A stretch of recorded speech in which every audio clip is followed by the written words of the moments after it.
मुख्यमंत्री नीतीश कुमार की होने वाली सभा की, जो अब कब होगी ये फिलहाल तय नहीं है। सभा वाराणसी में होने वाली थी, नरेंद्र मोदी के चुनावी क्षेत्र में होने वाली थी, लेकिन इस सभा को फिलहाल स्थगित कर दिया गया है और सभा के स्थगित होने से सियासी गलियारे में गहमागहमी बढ़ गई है।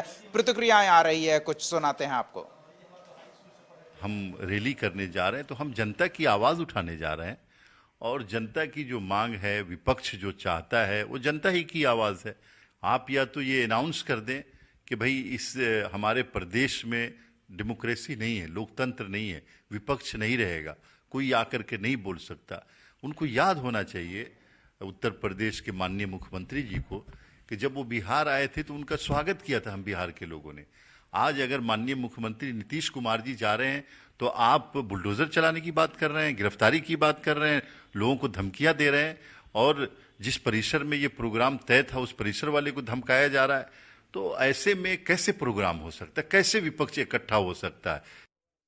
असल में है कि माननीय मुख्यमंत्री जी वहां जाने वाले थे और रैली पहले से प्रस्तावित था, लेकिन जगह आवंटन नहीं कर सका। ये तुगलकी फरमान जारी कर दिया कि हम जगह नहीं देंगे, जिसके वजह से उनकी रैली वहां रद्द करनी पड़ी।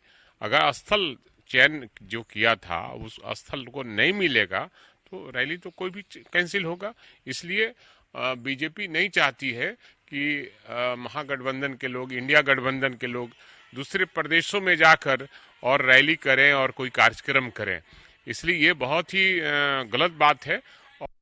वो मोदी जी घबरा गए और भारतीय जनता पार्टी के नेताओं ने जोगी जी को संदेशा भिजवाया कि नीतीश कुमार का अभी सभा करना वहाँ ठीक नहीं है, वो भारतीय जनता पार्टी की कलई वो खोलेंगे, इसीलिए घबराहट में वो कैंसिल किया गया। माननीय मुख्यमंत्री नीतीश कुमार ने जो ये पहल की है उसके कारण बिहार वासियों में खुशी की लहर है और निश्चित रूप से बिहार के माहौल से लोग आकर्षित होकर ही यहाँ आ रहे हैं इन्वेस्ट करने के लिए।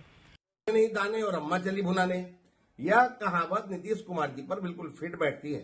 बिहार में तो जदयू का दिवाला निकल रहा है और कहा वाराणसी में रैली करने चले थे। कुछ लोग शाम की परछाई को देखकर अपनी लंबाई का भ्रम पाल लेते हैं। नीतीश कुमार भी वैसे ही लोगों में से अपनी राजनीतिक हैसियत देखे बिना झूठ बोलते हैं। इनका रैली काहे के लिए कोई रद्द करेगा? बेनियाबाग में करें, इनको एको कोना नहीं भरेगा। ये डर गए, रैली फ्लॉप हो जाएगा। और फिर हमने कहा कि वही घोषणा कीजिए कि चुनाव अगर लड़ना है तो मोदी के खिलाफ लड़ेंगे। तो रैली तो रुक गई, लेकिन रार तेज हो गई है। अमित, वाराणसी में कार्यक्रम होता, वहां मुख्यमंत्री नीतीश कुमार जाते, जो कुछ भी बोलते वो संभावनाएं थी, लेकिन अब कार्यक्रम रद्द हो गया है। सियासी गलियारे में उससे ज्यादा हलचल हो गई है जितना नीतीश कुमार के जनसभा को संबोधित करने से शायद होती। क्या लग रहा है, ये क्या चल रहा है?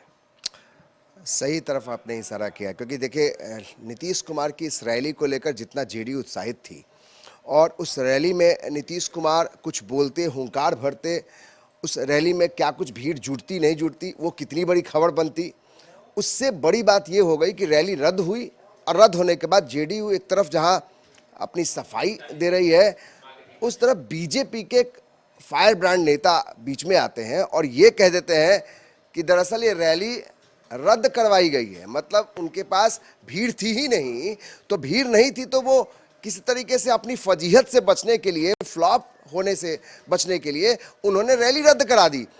यही नहीं, एक कदम आगे बढ़ के गिरिराज सिंह ये कहते हैं कि अगर हिम्मत है नीतीश कुमार में, यानी वो इंडिया गठबंधन के उस मुखिया के बारे में बोल रहे हैं जो संयोजक को, जो जिस चेहरे को लेकर इंडिया गठबंधन दम भरने की कोशिश कर रही है। नीतीश कुमार के तमाम जो सिपह सलार हैं वो कहते हैं कि नीतीश कुमार के चेहरे को लेकर आगे बढ़ेंगे तो फिर ही बदलाव होगा। उस चेहरे को लेकर ही अब सवाल उठाती है बीजेपी कि अगर हिम्मत है तो बनारस में एक बार आजमा ले। अब देखिए, एक तरफ रैली रद्द होती है, दूसरे तरफ आप बीजेपी की देखिए किस तरह से फ्रंट फुट बढ़ाकर अब बैटिंग करना शुरू कर दी। उनको लगता है कि अब ये बॉलिंग करने की स्थिति में भी नहीं है, तो सीधे कह रही है कि आप आ जाओ, फील्ड में आओ, आप रैली को छोड़ो, आप यहाँ पे आके अपना वोट डालो, ये करो, अपना चुनाव लड़ो। तो आप ये समझिए ये सियासत किस तरफ जा रही है। यानी नीतीश कुमार को अब टॉस किया जा रहा है, जेडीयू की तरफ टॉस किया जा रहा है। किस अब आप तरह बोलिए। से टॉस किया जा रहा है जो अमित आप बोल रहे हैं, जिस शब्द का इस्तेमाल कर रहे हैं, हम अपने दर्शकों को नितिन नवीन की एक प्रतिक्रिया सुनाते हैं और उसके बाद फिर बातचीत करेंगे। देखिए किस तरह से बीजेपी इस मुद्दे को लेकर जेडीयू के मजे लेते दिख रही है, सुनिए। बनारस वाली और आरोप लगा रहे हैं भाजपा पे कि भाजपा रैली नहीं होने देना चाहती। भाजपा के लोग ने जगह पहले ये आरोप से तो देश भर में कहाँ कहाँ रैली करना चाहते हैं बताइए, लिस्ट दीजिए, हम ही लोग उनको परमिशन दे देंगे।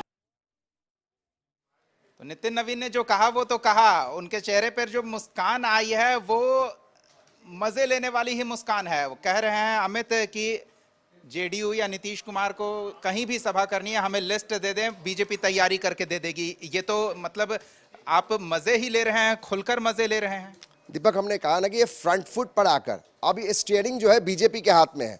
अगर नीतीश कुमार वहां रैली करते, चुनावी रैली, बीजेपी इसकी तैयारी में जुट गई थी कि अगर ये रैली होती है तो आप समझिए कि नरेंद्र मोदी के गढ़ में आप जाकर नीतीश कुमार जो एक चेहरा के तौर पर उनके खिलाफ मुखर तौर पे सामने खड़े हैं, वो जाकर वहां पे हुंकार भरते। अब देखिए, अब मामला यहां हो गया कि अब जेडीयू ये कह रही है कि वहां योगी सरकार ने वहां होने ही नहीं दिया, तो बीजेपी के पास एक अच्छा मौका है। अब इसको अभी तक नहीं भुलाएंगी। अब इंपॉर्टेंट है कि जब ये इंडिया की गठबंधन की बैठक होगी, इसमें ही मुद्दा उठेगा, क्योंकि नीतीश कुमार कहेंगे हम तो आगे बढ़कर चाहते थे कि इसका हम नरेंद्र मोदी को वहां से चुनौती दे, लेकिन देखिए वहां पहले से ही तैयारी चल रही है। इसका भी जवाब देना पड़ेगा नीतीश कुमार को जब इंडिया गठबंधन के लोग बोलेंगे कि इसमें आम सहमति क्यों नहीं बनी, क्योंकि नीतीश कुमार को वहां रैली करनी थी, वो जेडीयू की रैली थी। अभी तक किसी गठबंधन के लोगों ने इस पर कुछ नहीं बोला था। आरजेडी से जब हमने पूछा था कि क्या आप नीतीश कुमार की इस रैली में आप लोग भी शामिल होंगे, अभी कुछ नहीं तय किया गया है। तो हो सकता है कि इंडिया गठबंधन के वो लोग भी मजे लेंगे जो नीतीश कुमार को चेहरे को आगे नहीं करना चाहते हैं। तो कहीं ना कहीं नीतीश कुमार की पार्टी जो है वो दोनों तरफ से फंसती नजर आ रही है। बीजेपी फ्रंट फुट पे आकर अब देखिए, आप नितिन नवीन है, छत्तीसगढ़ से जीत कर आए हैं, सेहरा बांध कर आए हैं, वो किस तरीके से अपने हौसला उनका बुलंद है। गिरिराज सिंह फायर ब्रांड नेता है, उनको मौका चाहिए कि नीतीश कुमार पर किस तरीके से हमले करें, वो चुनौती दे रहे हैं। और जेडीयू सफाई दे रही है, यानी बैकफुट पर जेडीयू खड़ी है। अब सवाल यह है कि आखिर नीतीश कुमार ने क्या कुछ तैयारी की थी, ये समझ से परे है। लंबे समय से हम लोग रैली को देखते रहे हैं, कवर करते रहे हैं। क्या नीतीश कुमार मुख्यमंत्री है, अगर उनकी रैली के लिए क्या कुछ तैयारी थी कि वहां रैली रद्द हो जाती है, उसके लिए इजाजत नहीं मिलती है? क्या वाकई में तैयारी कुछ नहीं थी, या फिर बीजेपी के जो दावे हैं उसमें कुछ सच्चाई हो सकती है? हम ये नहीं कह रहे, लेकिन ये राजनीतिक तौर पे जो बयानबाजी आ रही है उससे लगता ये है कि तैयारी वाकई में अच्छी नहीं थी। हो सकता है इसके लिए नीतीश कुमार की डांट भी पड़ने वाली है उन लोगों को जो लोग को जिम्मा मिला था। चलिए देखते हैं आगे क्या होता है। दिलचस्प स्थिति है। बहुत बहुत धन्यवाद अमित इस तमाम बातचीत और जानकारी के लिए।